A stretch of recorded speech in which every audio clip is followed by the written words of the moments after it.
Leather and footwear টকে আবারও আপনাদের welcome করছি। আমি সঞ্জিদা রহমান। আমাদের সাথে এই মুহূর্তে আছেন লেদারিনার ম্যানেজিং ডিরেক্টর তাসলিমা মিলি। তার কাছ থেকে আমরা শুনবো লেদার ইন্ডাস্ট্রিতে বর্তমান কি অবস্থা, তিনি কি ভাবছেন তার ভবিষ্যৎ পরিকল্পনা এবং নতুন উদ্যোক্তাদের জন্য তার কি সাজেশন থাকছে সেসব কিছু। ওয়েলকাম আপনাকে। কেমন আছেন? ভালো আছে। আপনি কেমন আছেন? আমি ভীষণ ভালো আছি।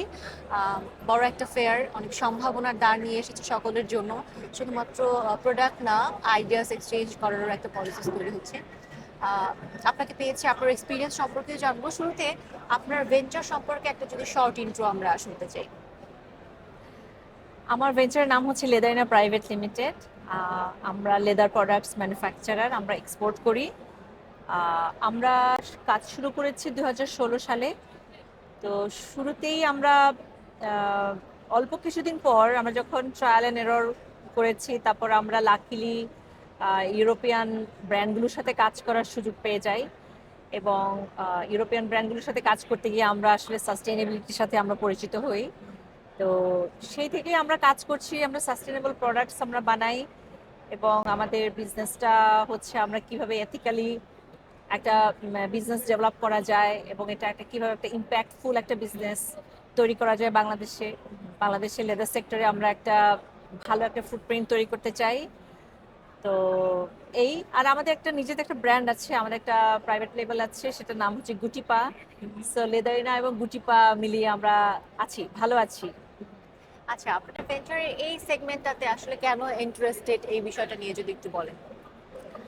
আম, আমার লেদার প্রোডাক্টস নিয়ে কাজ করার বিষয়ে যে আমার অনেক দিনের কোনো প্ল্যান ছিল বিষয়টা তা নয়, এটা আসলে অনেকটা হুট করেই আমি লেদার বিজনেস আমি ঢুকে পড়ি। হুট করে বলতে আমি প্রথমে আমি আমি জার্নালিস্ট ছিলাম, তারপরে আমি কম্পিউটার ইন্ডাস্ট্রিতে, হার্ডওয়্যার ইন্ডাস্ট্রিতে আমি কাজ করতে শুরু করি। তো হার্ডওয়্যার ইন্ডাস্ট্রিতে কাজ করতে গিয়ে আমার কাছে আসলে মনে হচ্ছিল যে আমি ট্রেডিং ট্রেডিং নিয়ে আমি খুব একটা আর ইন্টারেস্টেড না, আমি খুব বেশি একটা অ্যাটাচ ফিল করি না। তো পরে হচ্ছে যে আমি লেদার নিয়ে আমি এক্সপ্লোর করি। লেদার প্রোডাক্টস আমার খুব ভালো লাগতো, আমি লেদারের ব্যাগ পছন্দ করতাম, লেদারের স্মেল আমার পছন্দ। লেদারের মধ্যে লেদারের যে একটা ন্যাচারাল, এটার যে একটা এটা যে একটা যে ফিচারগুলো আছে, আমার কাছে এটা মনে হয় যে এটা খুবই ইন্টারেস্টিং। আর বাংলাদেশে তো লেদারের একটা দীর্ঘ লেগেসি আছে, এটার অনেক এক্সপোর্ট পটেনশিয়াল আছে। সবকিছু মিলিয়ে আমার মনে হলো যে আমি মনে হয় লেদার প্রোডাক্ট নিয়েই কাজ করতে চাই। বিশেষ করে একটা কথা হচ্ছে সাস্টেইনেবিলিটি নিয়ে, আসলে এটা আপনি বেশি ফোকাস করছেন আপনার প্রোডাক্টের ক্ষেত্রে, এটা কেন? সাস্টেইনেবিলিটিটা খুবই ইম্পর্ট্যান্ট একটা জিনিস। আমাদের আমাদের তো পৃথিবীটাকে আমাদেরকে ভালো রাখতে হবে। আমাদের আগামীর যারা ভবিষ্যৎ, আমাদের যে পরের জেনারেশন, তাদের জন্য আমাদের পৃথিবীটাকে বাসযোগ্য করে রেখে যেতে হবে। আর আমরা জানি যে ফ্যাশন ইন্ডাস্ট্রিতে বা যে কোনো ইন্ডাস্ট্রিতে কি ধরনের পলিউশন হয় এবং সেটা আমাদের পরিবেশকে কতটা ক্ষতিগ্রস্ত করে। এবং লেদারও কিন্তু একটা খুবই পলিউটিং একটা ইন্ডাস্ট্রি। বিশ্বব্যাপী লেদারকে অনেক বেশি তারা ক্লিন করার চেষ্টা করা হচ্ছে, এটাকে বিভিন্ন ইনোভেশন এবং টেকনোলজি এঙ্গেজমেন্টের মাধ্যমে লেদারটাকে আরো পরিবেশের জন্য যতটা হার্মলেস করা যায় তারা এরকম একটা চেষ্টা করা হচ্ছে। কিন্তু আনফর্চুনেটলি বাংলাদেশে এই জিনিসটা নিয়ে আমাদের একটা দীর্ঘদিন একটা স্ট্রাগল রয়েছে। এবং বিশ্ব এই বিষয়টাতে অনেক দূর এগিয়ে গেছে, কিন্তু কেন যেন আমরা কোনোভাবেই সেটার সাথে আমরা তাল মেলাতে পারছি না।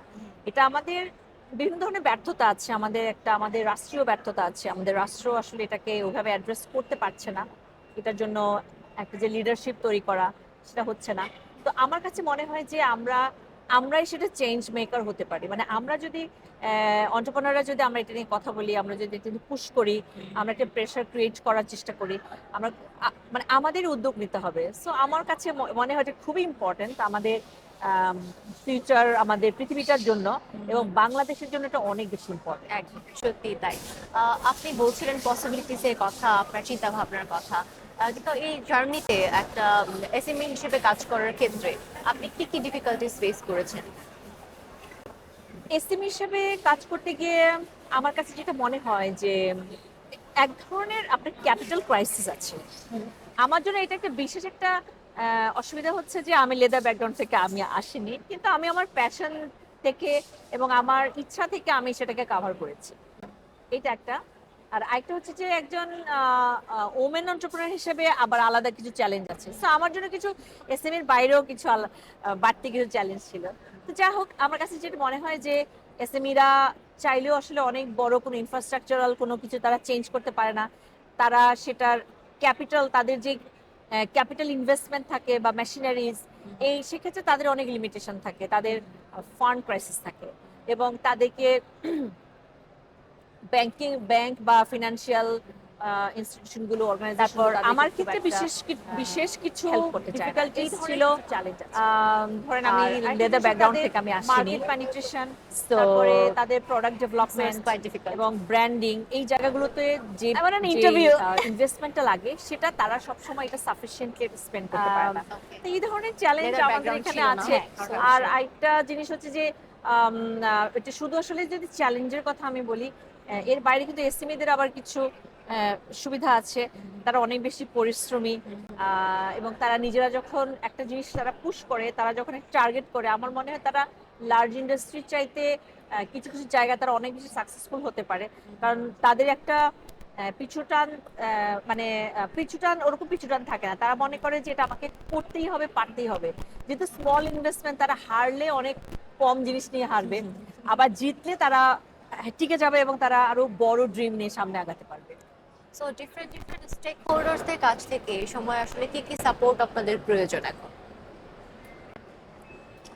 ডিফারেন্ট স্টেক হোল্ডারদের মধ্যে যদি আমি সরকার একটা বিশাল একটা, অবভিয়াসলি আমার কাছে মনে হয় যে আমাদের এই লেদার ইন্ডাস্ট্রিতে লজিস্টিক্স এবং ইনফ্রাস্ট্রাকচারাল যেই জায়গাটা, যেমন কমপ্লায়েন্স নিয়ে আমাদের একটা বড় চ্যালেঞ্জ আছে।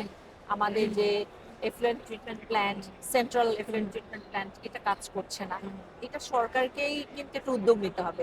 আর এসএমইদের পক্ষে কিন্তু আসলে নিজেরা ট্যানারি সেট আপ করে ইটিপি সেট আপ করা তাদের পক্ষে সম্ভব না। এটা আসলে গভর্নমেন্ট করতে পারবে আমাদের জন্য।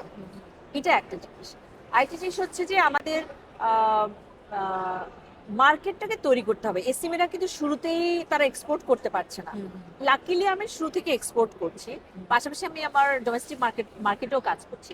কিন্তু সব এসএমইদের পক্ষে দেশের বাইরে আসলে মার্কেটিং করা এটা সম্ভব হবে না, বা কাস্টমারকে কানেক্ট করা সম্ভব হবে না। তো সেই সব ক্ষেত্রে তাদের ডোমেস্টিক মার্কেটে, তাদের মার্কেট অ্যাক্সেসের জন্য সরকার থেকে নানান ধরনের পদক্ষেপ নেওয়া যেতে পারে। তারা মার্কেটকে, মানুষের মধ্যে অ্যাওয়ারনেস তৈরি করা, নানান ধরনের ক্যাচি প্রমোশন করা, মানুষকে দেশীয় প্রোডাক্ট কিন্তু উদ্বুদ্ধ করা। কারণ আমাদের কিন্তু মার্কেটে যারা লেদার প্রোডাক্টস যারা কেনে, বা ব্যাগ, জুতো যারা কেনে, তারা মূলত বিদেশি জিনিসটাই কিনতে বেশি স্বাচ্ছন্দ্য বোধ করে, প্রেফার করেন। তাদের কাছে ওটা একটা সিম্বল অফ, মানে প্রেস্টিজ মনে হয়। তারপর ইজি হয়, যারা ট্রেড করছে তাদের কাছে মনে হয় যে খুব ইজি বাইরে থেকে ইম্পোর্ট করে নিয়ে আসা।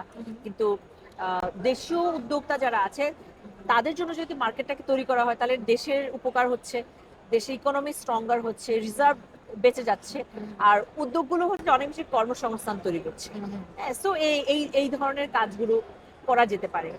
আরেকটা জিনিস খুব ইম্পর্টেন্ট, সেটা আমি বলতে চাই, সেটা হলো যে যারা এসএমই যারা এক্সপোর্ট করছে, তাদের জন্য আপনার, আর তারা যদি এক্সপোর্টই করছে, তারা কিন্তু এটাকে বলে বন্ডেড লাইসেন্স তারা এফোর্ড করতে পারে না।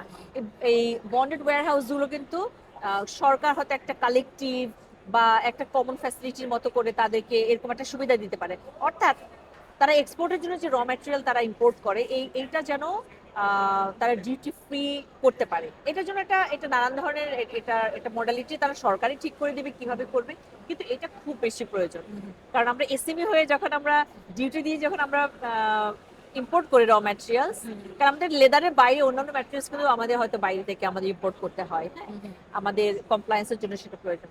তো সেটা যখন আমরা ডিউটি পে করে করি, তখন সেটা আমাদের জন্য অনেক কস্ট বেড়ে যায়, এবং আমরা ইন্টারন্যাশনাল মার্কেটে আমরা কম্পিটিটিভ অ্যাডভান্টেজটা আমরা লুজ করি। Okay. So what is your future plan about Leatherina and all? Future plan হচ্ছে মানে যেভাবে এখন কাজ করছি সেটাকে কন্টিনিউ করা, আর বিজনেসটাকে আরো শেপ আপ করা, এটা আরো বেশি কমপ্লায়েন্ট করা, এবং এখানে আরো সাস্টেইনেবল উপায়ে কাজ করা। আমার আমার নিজের একটা পার্সোনাল একটা মিশন হচ্ছে আমার ফ্যাক্টরিটাকে একটা জিরো ওয়েস্ট ফ্যাক্টরিতে রূপান্তর করা। যে আমার এখানে ওয়েস্ট ম্যানেজমেন্টটা আমরা অত্যন্ত এফিশিয়েন্ট ওয়েতে করতে চাই, আমাদের এনভায়রনমেন্টাল ফুটপ্রিন্টটাকে আমরা কমাতে চাই। আর আরেকটা জিনিস হচ্ছে আমাদের সোশ্যাল যে রেসপন্সিবিলিটি আছে, লেদারিনা হচ্ছে আমাদের পলিসিতে আছে, আমরা অনেক বেশি আমাদের জেন্ডার ডিসক্রিমিনেশনকে আমরা আমাদের কর্মপরিবেশে এটাকে রোধ করা, আমাদের মেয়েদের জন্য অনেক বেশি অপরচুনিটিস তৈরি করা। সো ওই ওই ওই জায়গাটাকে আমি আরো দ্রুত অ্যাচিভ করতে চাই, এটাকে স্টোরি টেলিং এর মাধ্যমে মানুষের কাছে এটা পৌঁছে দিতে চাই, যেন এটা একটা ইন্ডাস্ট্রি প্র্যাকটিস হিসেবে অন্যরাও যেন এটাকে অনুকরণ করতে পারে। একটা রোল মডেল হিসেবে থাকবে, শুধুমাত্র বিজনেস করা বা এক্সপ্যান্ডিং বা প্রফিট মার্জিন না, এনভায়রনমেন্টের জন্য কিছু করা, আবার বেকারত্ব দূরীকরণে নারীদের জন্য আসলে কিছু করা, সবকিছু সংমিশ্রণে হচ্ছে একটা ফিউচার প্ল্যান আপনি ভাবছেন। এক্স্যাক্টলি। সো লাস্ট কোয়েশ্চেন, হ্যাঁ। ফিউচার যারা এন্টারপ্রেনার হতে চায় বা এই সেক্টরে কাজ করতে চায় তাদের উদ্দেশ্যে আপনার পক্ষ থেকে কি সাজেশন থাকবে? ফিউচার এন্টারপ্রেনাররা যারা লেদার ইন্ডাস্ট্রিতে আসতে চায় অথবা অন্য কোনো ইন্ডাস্ট্রিতে যারা কাজ করতে চায়, আমার কাছে মনে হয় যে একটু মার্কেট রিসার্চ করাটা খুব জরুরি।